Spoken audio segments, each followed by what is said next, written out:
if you want to really see something that's sad, take a look at what happened.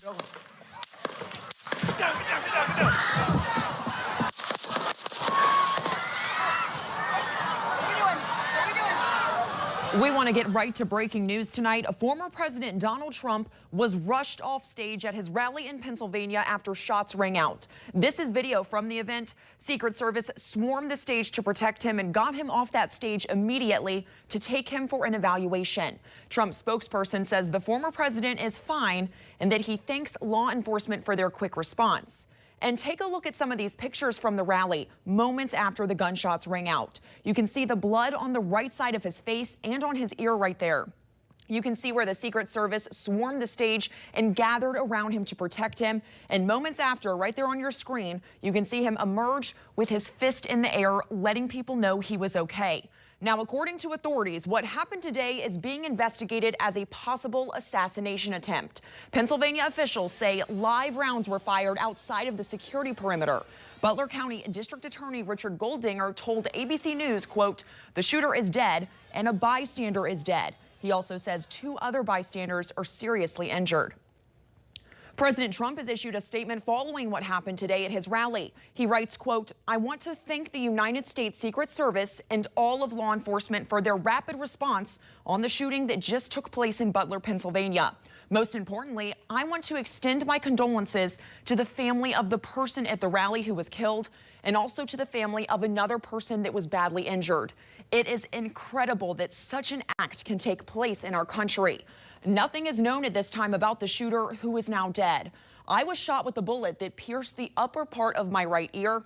I knew immediately that something was wrong and that I heard a whizzing sound, shots, and immediately felt the bullet ripping through my skin.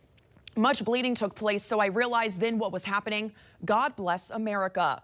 And former President Donald Trump's presidential campaign confirms he will be attending the GOP convention in Milwaukee next week after surviving what's being investigated as an assassination attempt. National correspondent Kayla Gaskins joins us from Capitol Hill with the details on this developing situation.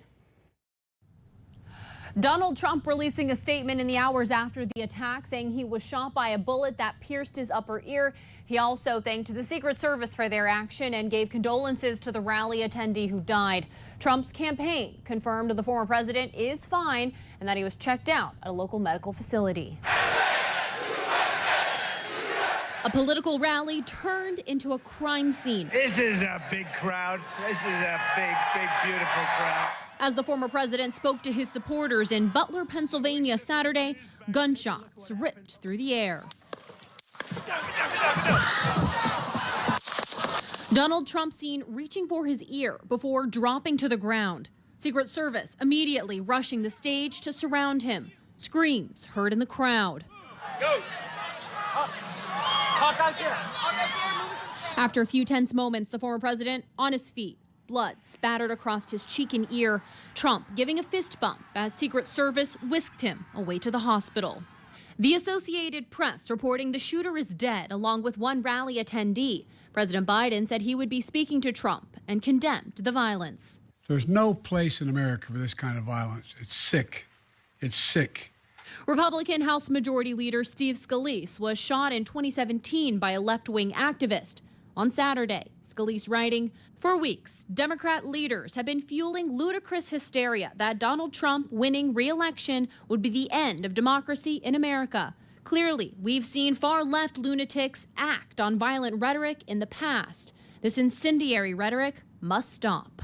We spoke with a Trump supporter who was 6 rows from the stage. Just a sad day for America. Just a really sad day for America. The vibe was, it was open with prayer. People were united. This is America. This is freedom, regardless of your politics. This rally was supposed to be a celebratory moment for Trump heading into the GOP convention in Milwaukee that starts Monday. The convention will no doubt have a very different feel with tighter security now on tap in the wake of Saturday's shooting. In Washington, I'm Kayla Gaskins. And everyone has been tweeting about this incident tonight. ABC 13's Brittany Slaughter joins us live in studio to share what our local and state lawmakers have to say. Brittany? Well, Kelsey, Delegate Wendell Walker issued this tweet saying, "Please join me in praying for President Donald Trump, his family, and all those who were injured or in attendance at the Trump rally today. Political violence in any form has no place in our country." Virginia Senator Tim Kaine also tweeted. He said, "I'm deeply concerned by this situation and am praying for President Trump and everyone at today's event." Now, he's not the only one. Morgan Griffith also weighing in, saying President Trump injured at a rally in Pennsylvania. Please pray for him to be fine. And of course, hearing from Senator Mark Warner as well, there is no place for political violence in a democracy. I'm monitoring this terrible situation and praying for all of those at the Pennsylvania rally. We also hear from Senator John McGuire, state senator that is, praying for President Trump and our country. And as well as Congressman Ben Klein, Elizabeth's and my thoughts are with President Trump and his family. Thank you to the brave Secret Service agent who risked their lives to protect our president. Also hearing from our governor, Glenn Youngkin. He tweeted, "Suzanne and I are praying for President Trump, praying for his family, and praying for America." Kelsey, I'll send it back to you. Thank you so much, Brittany. And the Democratic Party of Virginia is also reacting to this tragedy. Their chairwoman, Susan Swecker, released a statement saying, quote, "Political violence has no place in our society. I am horrified by today's shooting, but am relieved that Donald Trump says he is not seriously hurt. I wish him a quick recovery and pray for those who were killed and injured at today's rally, as well as their families." And President Biden has confirmed that he spoke to Trump in a phone call. He also released this statement saying in part, quote, "I'm grateful to hear that he's safe and doing well. I'm praying for him and his family and for all those who were at that rally as we await further information. Jill and I are grateful to the Secret Service for getting him to safety. There's no place for this kind of violence in America. We must unite as one nation to condemn it." And the Secret Service has released a timeline of what they believe happened after many were wondering how this all went down. They say it happened around 6:15 at the rally when a suspected shooter fired multiple shots toward the stage from an elevated position outside of the rally venue. U.S. Secret Service personnel neutralized the shooter, who is now deceased.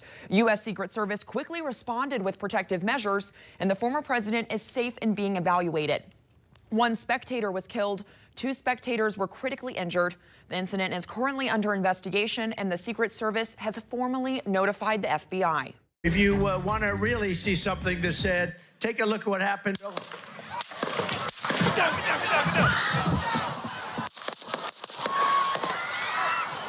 Good to have you with us. We begin tonight with the breaking news that sent shockwaves around the country last night. 20-year-old Thomas Matthew Crooks is accused of firing rounds into former President Trump's rally in Butler County, Pennsylvania.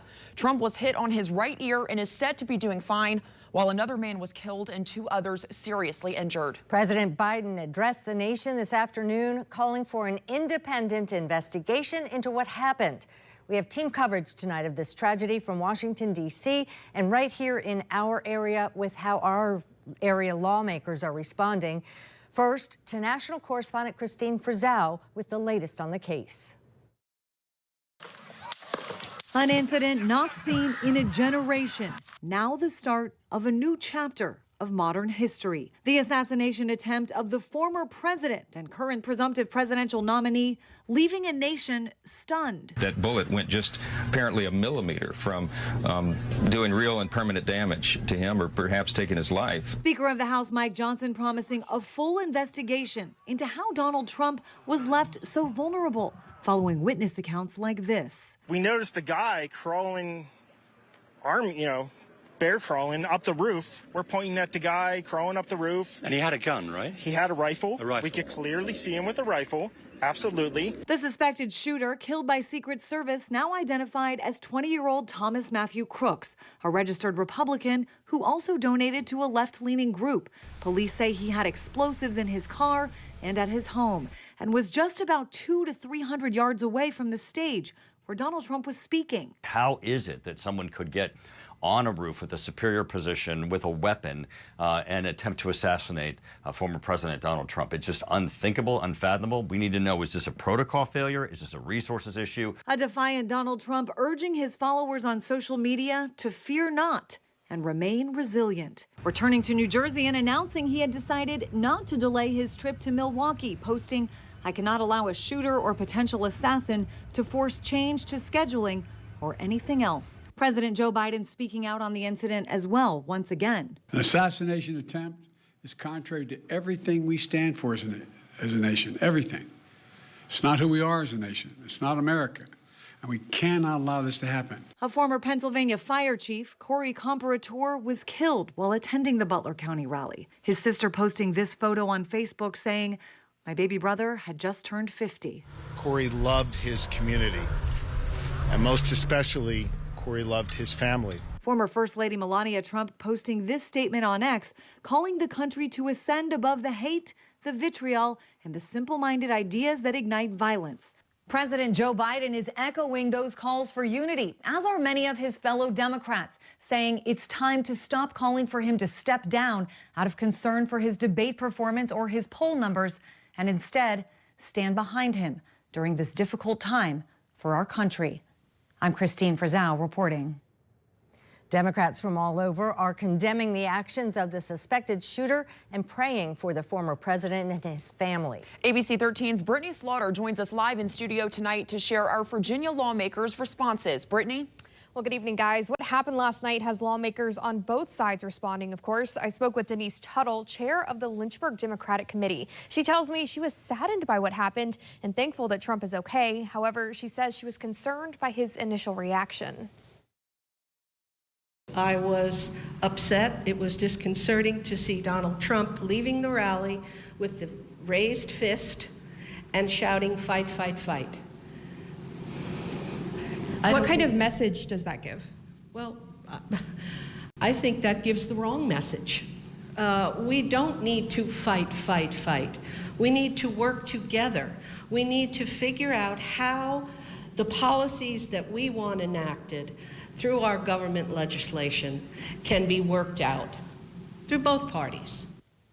Now let's check in with other Democrats in the area. Senator Tim Kaine tweeting, "I'm so distraught over the tragedy at President Trump's rally yesterday, and I am relieved he is safe and will pray at Mass today for his recovery and for those families who lost loved ones. I will also pray for our country and that we reject violence in deed, word, and thought. Leaders need to step up and show that we can all treat with respect." Now, Senator Mark Warner also weighing in, "There is no place for political violence in a democracy. I'm monitoring this terrible situation and praying for all of those at the Pennsylvania rally."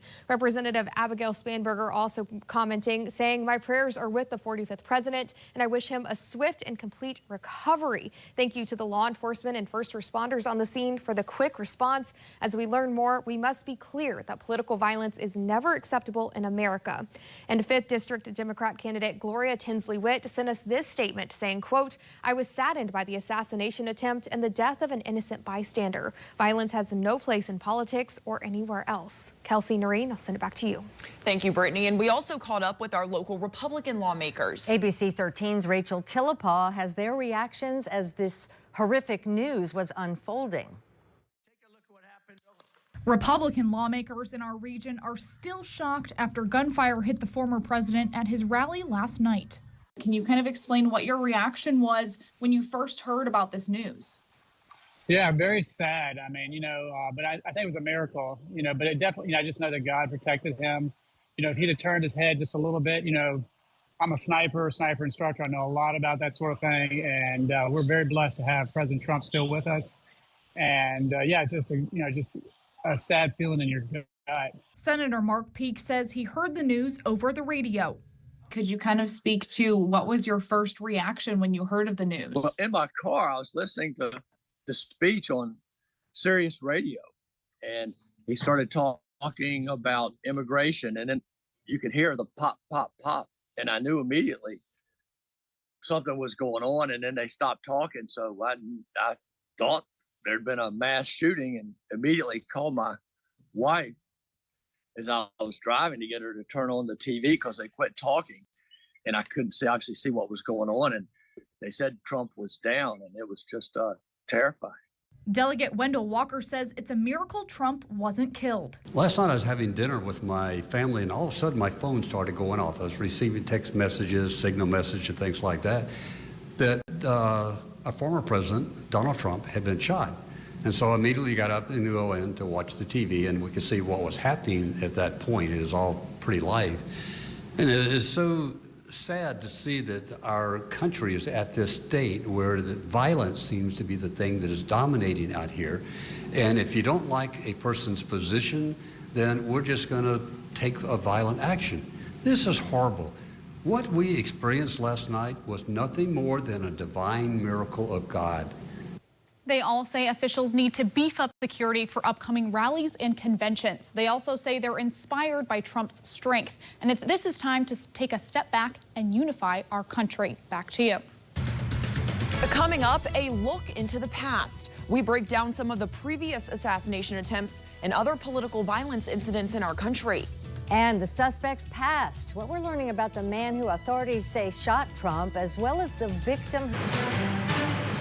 Back to our coverage now. Sadly, our country has a history of political violence. This is the first attempt on a president or candidate since 1981, when President Reagan was shot. But here are some of the other examples. In 2022, there was a brutal attack on then House Speaker Nancy Pelosi's husband that was intended for her. In 2021, the violent riot at the U.S. Capitol. In 2017, Congressman Steve Scalise was shot and seriously wounded during a congressional baseball practice. In 2011, Congresswoman Gabby Giffords was shot and seriously wounded while meeting with constituents. And of course, in the 60s, John F. Kennedy, Robert Kennedy, and Martin Luther King Jr. were all shot and killed.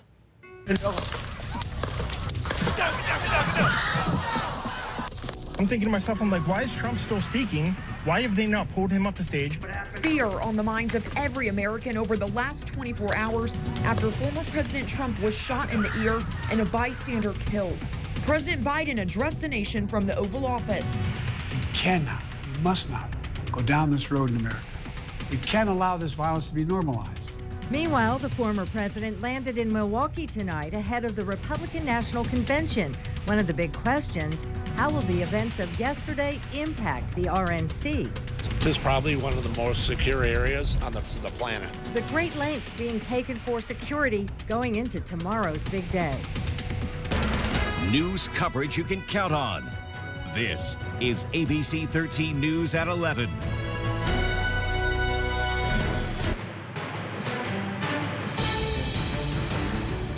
We hear the 3 shots, and again, this is where seconds turn into minutes. And I just remember looking around and no one's going down. So I screamed, "Gun, get down." I'm thinking to myself, I'm like, why is Trump still speaking? Why have they not pulled him off the stage? Take a look at what happened. We're following the horrific shooting at the Trump rally that sent shockwaves around the country in the last 24 hours. The former president was shot at his own rally, and one bystander was killed. The suspected gunman is 20-year-old Thomas Matthew Crooks of Bethel Park, Pennsylvania. Now, we want to show you how close he was to the former president. Take a look. Authorities say Crooks was on this roof just 400 feet away from the rally, which is about the length of 10 city buses. The big question tonight is, how did Crooks get by security with an AR-style rifle? And how will this impact the Republican National Convention tomorrow? We have team coverage from right here in Lynchburg, our nation's capital, and in Milwaukee, where the convention starts tomorrow. National correspondent Atra El-Nashar explains the new security features now in place because of this incident. The Republican National Convention carrying on after an attempt on former President Trump's life. Trump flying from his Bedminster, New Jersey golf club to Milwaukee Sunday afternoon. I think people are excited about it. I hope it's going to help a bigger turnout for the Republicans, hopefully. After Saturday's events, the RNC security perimeter will not be expanded, and civilians will still be allowed to carry firearms outside the perimeter. Our state law allows for the particular right to carry a firearm. We as a city cannot legislate out of that. Downtown Milwaukee blanketed with law enforcement, especially surrounding Pfizer Forum, where delegates will gather, and the Pfister Hotel, where Trump is staying. But this time feels far from routine. From volunteers to sitting members of Congress, here in Milwaukee, it seems all anyone is talking about is the shock of an assassination attempt on the man they're about to formally nominate as their presidential candidate. I'm literally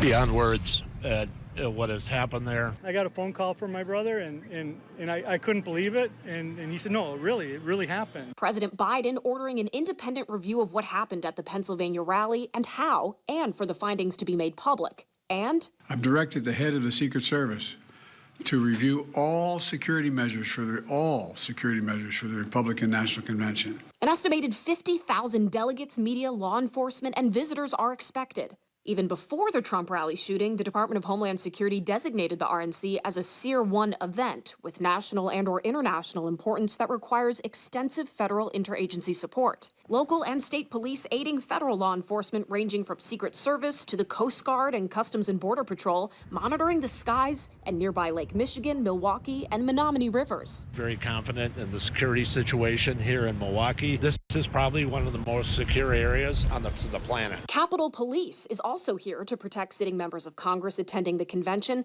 a necessity. Last year alone, Capitol Police's threat assessment team handled more than 8,000 cases. Wisconsin GOP Chair Brian Schimming says despite the shooting, the convention schedule will go on as planned. That includes the vice presidential nomination on Wednesday and the presidential nomination on Thursday. In Milwaukee, I'm Atra Elnishar. We're learning more tonight about the suspected shooter, Thomas Matthew Crooks. Yeah, authorities say he turned and pointed a gun at an officer right before opening fire at the rally. National correspondent Christine Frizzell shares the new details. An incident not seen in a generation. Now the start of a new chapter of modern history. The assassination attempt of the former president and current presumptive presidential nominee, leaving a nation stunned. New video from TMZ showing the suspected shooter, 20-year-old Thomas Matthew Crooks, in the moments before he was killed by Secret Service. The AP reporting a local police officer tried to confront the shooter, but backed away when the gun was pointed at him.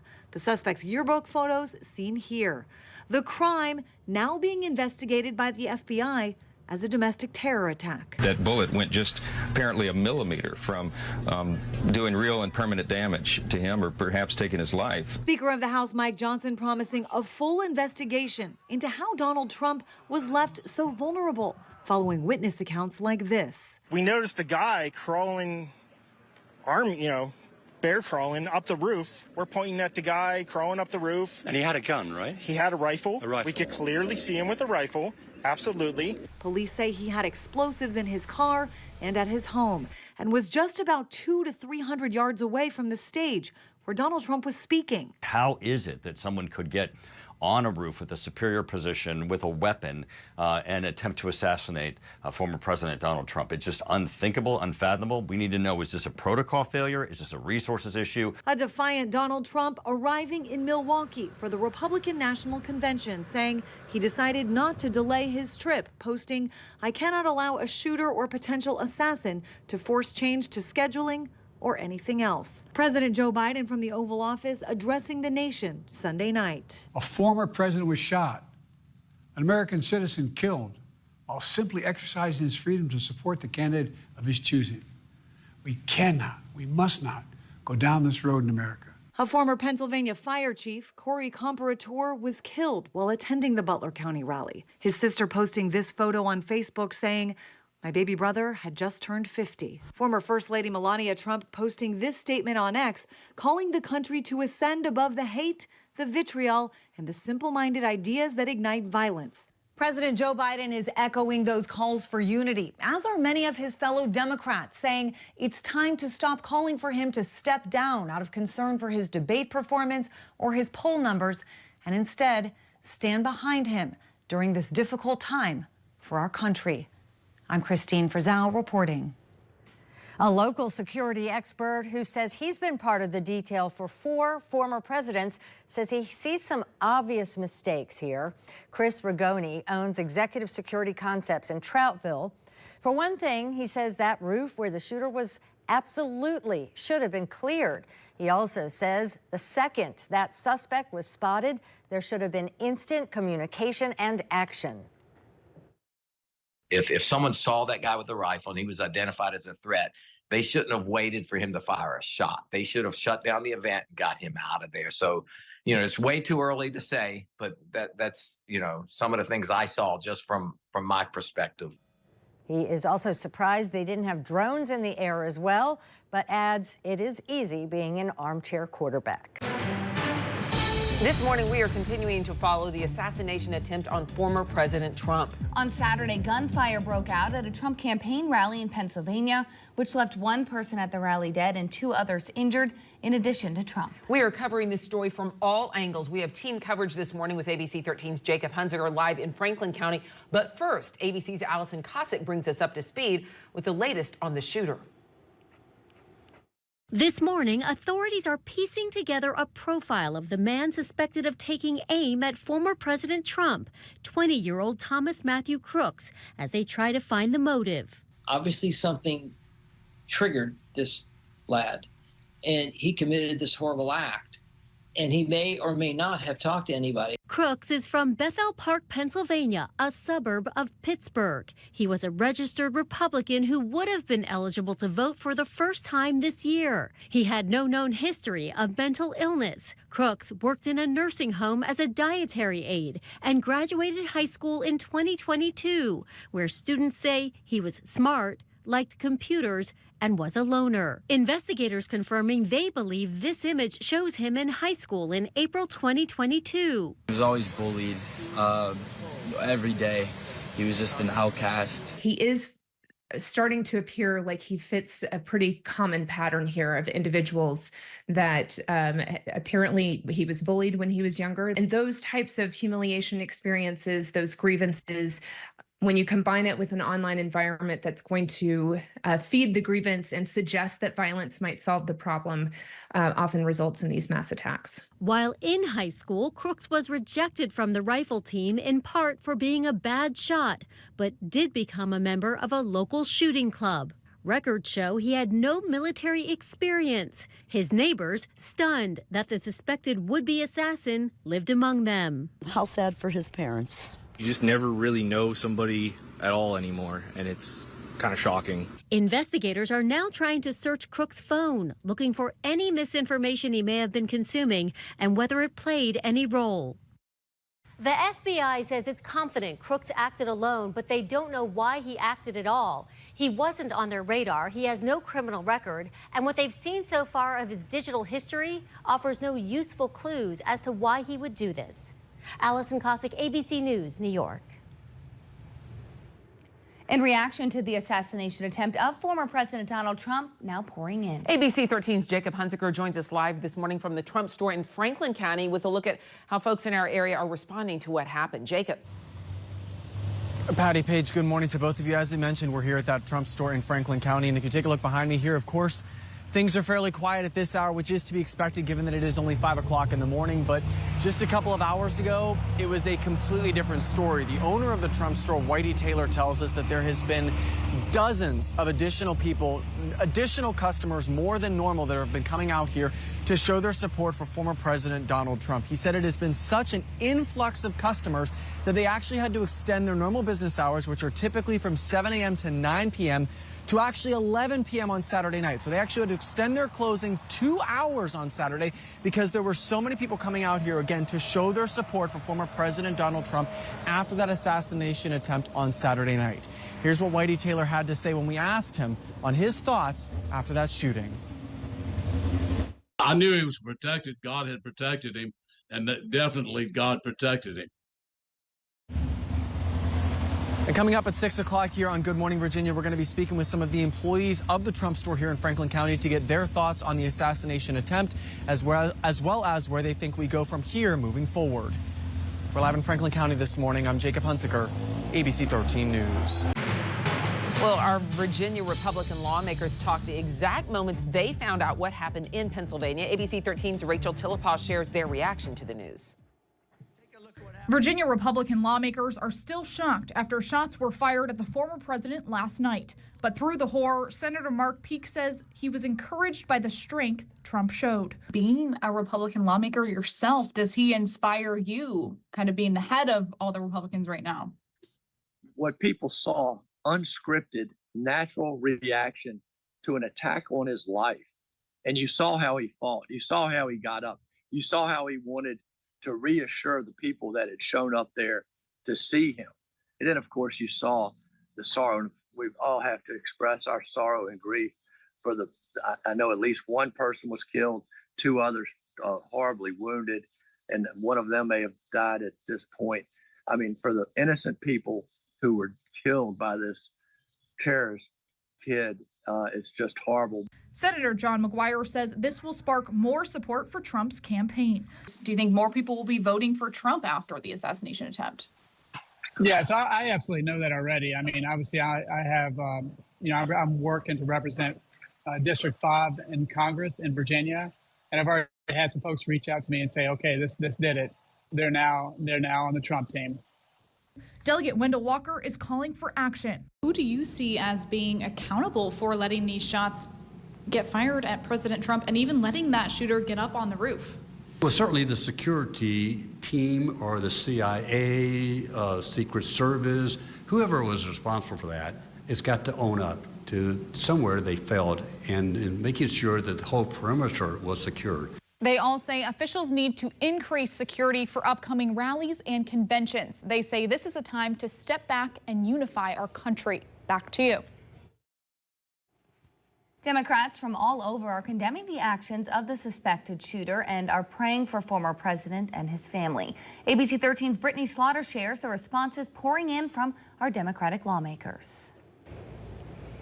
Now, what happened on Saturday night has lawmakers on both sides responding. I spoke with Denise Tuttle, chair of the Lynchburg Democratic Committee. She tells me she was saddened by what happened and thankful that Trump is okay. However, she was concerned by his initial reaction. It's been quite a heated election. This is round 2 between former President Donald Trump and current President Biden. What do you think this is going to do to the atmosphere of the election? Well, unfortunately, the age-old quote, violence begets violence, seems to hold true. We are a nation armed, unfortunately, far too many guns. And we are a violent society, so it seems. So unfortunately, I don't know that this is the last violence that we'll see. Now let's check in with some other Democrats in our area. Senator Tim Kaine tweeted, "I'm so distraught over the tragedy at President Trump's rally yesterday. I'm relieved he's safe and will pray at Mass today for his recovery and for the families who lost loved ones. I will also pray for our country that we reject violence in deed, word, and thought. Leaders need to step up and show that we can treat all with respect." Now, Senator Mark Warner also tweeted saying, "There is no place for political violence in a democracy. I'm monitoring this terrible situation and praying for all of those at the Pennsylvania rally." Now, we also heard from Representative Abigail Spanberger. She tweeted this, saying, "My prayers are with the 45th president, and I wish him a swift and complete recovery. Thank you to the law enforcement and first responders on the scene for the quick response. As we learn more, we must be clear that political violence is never acceptable in America." And 5th District Democrat candidate Gloria Tinsley Witt sent us this statement saying, quote, "I was saddened by the assassination attempt and the death of an innocent bystander. Violence has no place in politics or anywhere else." Back to you. And Virginia Governor Glenn Youngkin has released a statement about the assassination attempt. It says in part, "Donald J. Trump showed us strength and courage, and he showed us compassion and gratitude. If we ever deem it acceptable, then we'll lose our republic." To read his full statement, head to our website, WSET-TV.com, and look for this story. Violence at a Birmingham nightclub, 4 are dead, 10 injured. What we know about the victims, and this morning 4 people are dead and at least 10 others injured after a shooting at a Birmingham, Alabama nightclub. Police say the people killed, 2 women were found inside the nightclub and a man was found on a nearby sidewalk. Another man died at the hospital. The victims were identified Sunday. Their age ranges from 24 to 56 years old. There are too many families who have been devastated and destroyed because of gun violence in our city. And everyone in this room, to be frank, is just sick and tired of it. And it has to stop today. Police say a fight broke out during a birthday party being held inside the nightclub. They say soon after, at least one suspect drove by and fired shots from the street into the club. Officers haven't made any arrests yet. Up ahead, after surviving an assassination attempt, Trump heads to the RNC, how the shooting could reshape the convention and the election landscape. Plus, a look into the past. We break down some of the previous assassination attempts and look at some of the other political violence in our country. Sunshine to start your morning. It's already very warm out there, but we could have near record temperatures coming this afternoon. We're back now with more on the attempted assassination of former President Donald Trump. Trump is moving full steam ahead after surviving the bullet of a would-be assassin arriving in Milwaukee last night for the Republican National Convention. That kicks off today. ABC 13's Kelsey Childress sat down with a local political expert, Dr. David Richards, to talk about the impact the rally shooting could have on the convention and the election as a whole. Looking ahead to next week at the RNC, what can we expect? How is this going to change the campaign trail and what happens at that convention now? Yeah, so I don't see it changing the convention all that much. I mean, obviously people are going to talk about it. It will be a rallying point for the Republicans at the convention. I think in terms of the actual day-to-day running of the convention, it's not going to change things too much. I'm sure we'll see added security, things like that. But I think it'll just mainly evolve as a sort of touch point, as a rallying cry for the Republicans. Look, I don't think anybody's going to change their vote and vote for Trump because he was shot. But I think it will probably solidify his base. I think it will rally his base. And, coupling that with Biden's kind of enthusiasm gap, the problems that he's been having with getting his party solidly behind him, I don't see this hurting Trump. I see this as kind of solidifying his base and energizing them going forward. And you mentioned that you don't think that this is going to necessarily change anyone's vote. Do you think this will have an effect on the polls, though? That's going to be very interesting to see over the next couple of weeks what those polls say. Does Trump get some sort of polling bounce off of this? I mean, we're entering uncharted territory. It's a little bit, I think that we have to be kind of careful talking about, is this going to help Trump? At the end of the day, an individual lost their life. 2 people are in critical condition.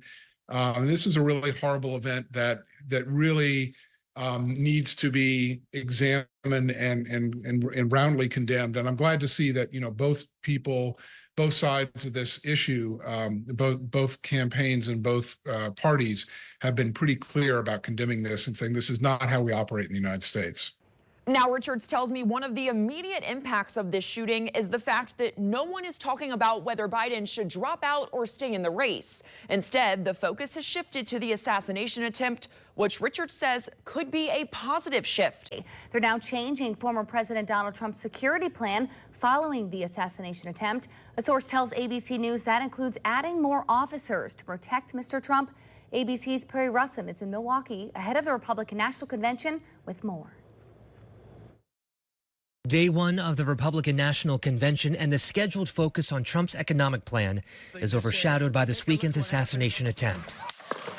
Trump says he is reworking his convention speech, telling the Washington Examiner, the convention is a chance to bring the country together. I was given that chance. Security at the RNC is a top concern. The designation that we have here in the city of Milwaukee for this convention is a national special security event. It is the highest designation. President Biden addressing the nation last night, asking Americans to lower the political temperature. There's no place in America for this kind of violence, for any violence ever. Investigators say the man suspected of trying to assassinate Trump at a rally in Butler, Pennsylvania Saturday is Thomas Matthew Crooks, a 20-year-old who worked at a nursing home. He was a registered Republican with no known history of mental illness and no criminal history. The FBI says it's confident Crooks acted alone.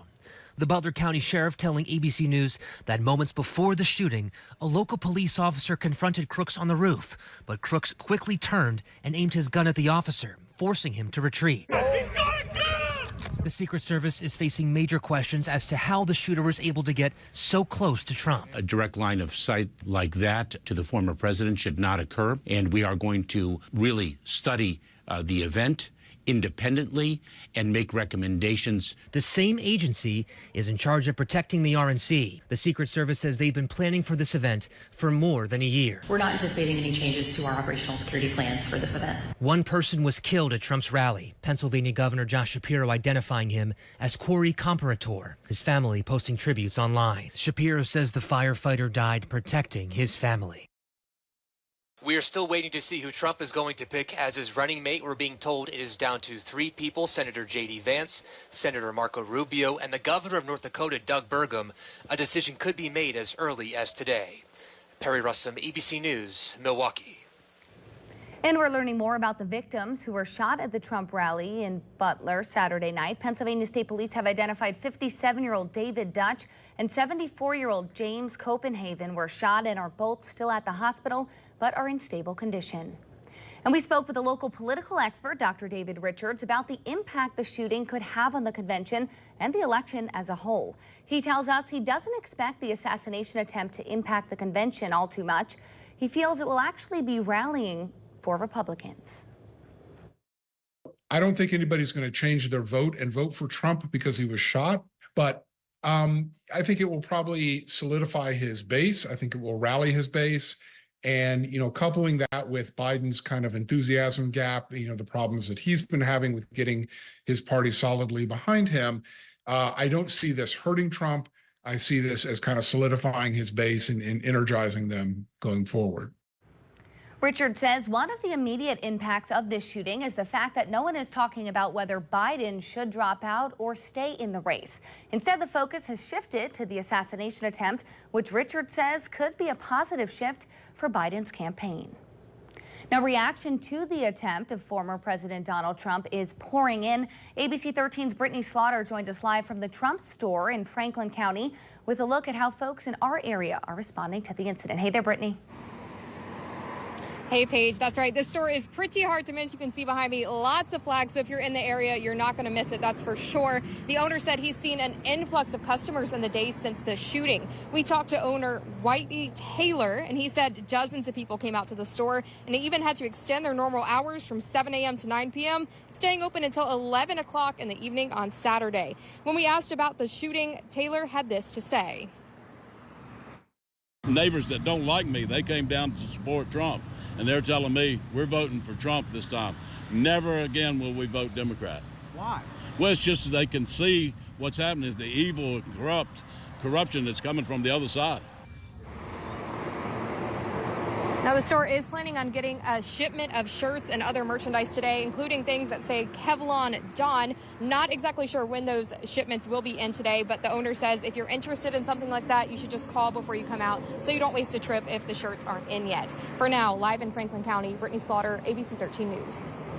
Thanks, Brittany. And Virginia Governor Glenn Youngkin has ordered for all flags to be flown at half-staff today to honor the firefighter who was killed. He also released a statement about the assassination attempt. It says, in part, Donald J. Trump showed us strength and courage and showed us compassion and gratitude. If we ever deem it acceptable, then we will lose our republic. Turning now to breaking news, Donald Trump's criminal case accusing him of illegally holding on to classified documents after leaving office now dismissed by a judge. ABC's M. Nguyen is in Washington to explain. In a stunning decision today, the Florida judge overseeing former President Trump's classified documents case dismissing the indictment against him. Judge Eileen Cannon saying the appointment of special counsel Jack Smith violated the Constitution. Cannon siding with Trump's lawyers who argued only Congress should authorize the funding for an investigation like this. It's a major legal victory for the former president on the first day of the Republican National Convention. This decision effectively ending the years-long investigation accusing Trump of hoarding hundreds of classified documents at his Mar-a-Lago home after leaving office. Prosecutors also say Trump allegedly tried to obstruct the investigation and get the documents back. The special counsel is also prosecuting Trump over January 6th and attempts to overturn the 2020 election. That case is not affected by today's ruling on Smith. This comes weeks after another win for Trump after the Supreme Court declared that presidents can never be prosecuted for acts within their core constitutional duties and are presumed to be immune from prosecutions for much of their other official acts. Judge Cannon's ruling also means charges will be dropped against Trump's personal aide Walt Nauta and Mar-a-Lago property manager Carlos de Oliveira. No word yet on whether special counsel Jack Smith will appeal. M. Nguyen, ABC News, Washington.